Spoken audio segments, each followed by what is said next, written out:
White house میں شائعے کے دوران کنگ چارلز نے ڈونلڈ ٹرمپ کو کیا مزاحیہ اور طنزیہ جواب دیا وہ ذرا دیکھیے. جی بخاری صاحب کیا کہیں گے آپ اس پر؟ دیکھیے ٹرمپ جو ہے نا اس کو پنگا لینے کی عادت ہے, جو چلتے چلتے پنگا ضرور لیتے ہیں یہ, تو انہوں نے پنگا لیا اس سے. شاہ جو ہے وہ میچورڈ سیزنڈ آدمی ہے, اس نے پھر ایسا جواب دیا ہے کہ اس کا منہ بند کر دیا کہ اگر ہم نہ ہوتے تو آپ اب تک فرانسیسی بول رہے تھے, کیوں کہا ہے اس نے, یہ ذرا تھوڑا سا وضاحت کرنا بہت ضروری ہے. اس لیے کہ برطانیہ اور فرانسیسی آبادیاتی تاریخ موجود ہے جہاں دونوں طاقتوں کے درمیان امریکہ کی آزادی کے لیے 250 سال تک مقابلہ جاری رہا.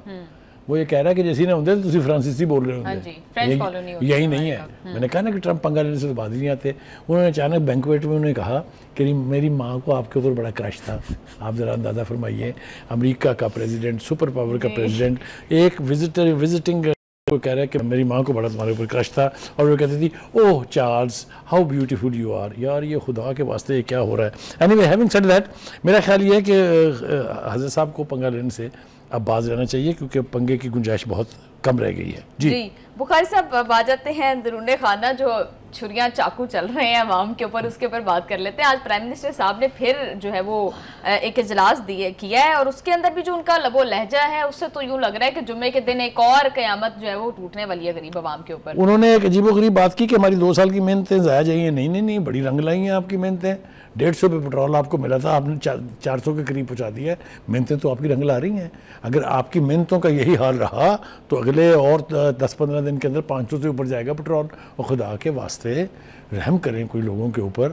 ابھی تو آپ کے پاس, آپ نے خود ہمیں بتایا تھا کہ آپ کے پاس تیل بھی موجود ہے, آپ کے جو آبنائے حرمت سے بھی گزرے ہیں آپ کے جہاز, آپ کو سعودی عرب کی طرف سے بھی آ رہا ہے سب کچھ, تو تیل ویل بھی سب کچھ آپ کے پاس ہے. اس کے باوجود آپ قوم کو نچوڑ رہے ہیں, تو اس کو آپ اپنی محنت نہ کہیں. آپ کی بڑی مہربانی ہوگی کیونکہ اس میں آپ کی محنت کی قیمت بہت ہیوی ہم ادا کر رہے ہیں. جی بخاری صاحب, یہ جو ایران جنگ کا لبادہ اوڑھ کے ایران جنگ کے کور کے اندر جس طرح سے عوام کے ساتھ یہ سارا کچھ کیا جا رہا ہے, اس کا امپیکٹ پولیٹیکلی خود نون لیگ کی گورنمنٹ کے اوپر کیا ہوگا؟ یہ تو پتہ لگ سی اگلے الیکشن, پہلی بات.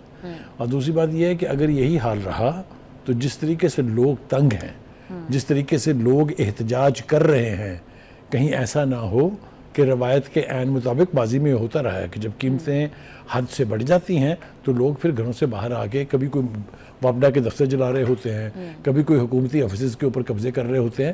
اس قسم کی صورتحال سے بچنے کے لیے میرے خیال سے محنت تھوڑی سی کم کریں اور عوام کے اوپر بوجھ بھی تھوڑا سا کم کریں. جی بالکل بخاری صاحب, ہم دیکھ رہے ہیں کہ عالمی مارکیٹ کے اندر بھی تو آئل پرائسز انکریز ہو رہی ہیں, لیکن ایٹ دا سیم ٹائم جو P M L N government ہے, جس طرح سے ہماری گورنمنٹ جتنی زیادہ پرائسز بڑھا رہی ہے, ان کو بھی تو اس بات کا اندازہ ہوگا کہ پولیٹیکلی ان کے لیے نقصان دہ ہوگا. یہ دیکھیے پولیٹیکل نقصان تو ان کو ہوگا اور یقینی طور پہ ہوگا. ان کی مخالف پارٹیاں جو ہیں, خاص طور سے جو کمبائنڈ اپوزیشن ہے, وہ اس کا بینیفٹ لے گی. آپ دیکھیے گا اگلے پروٹیسٹ جو ہیں وہ وانی کی رہائی پر نہیں ہوں گے, قیمتوں کے بڑھنے کے اوپر ہوں گے, اور اس میں لوگ ان کے ساتھ پھر کیسے شامل ہوں گے یہ تجربہ کرنے جا رہی ہے. بالکل بخاری صاحب, بڑی امپورٹنٹ بات کی آپ نے, اور حکومت کو میرا خیال ہے ہوش کے ناخن لینے چاہیے اس بات سے. پروگرام کا ٹائم ہو گیا ختم. See you all tomorrow, take care, اللہ حافظ.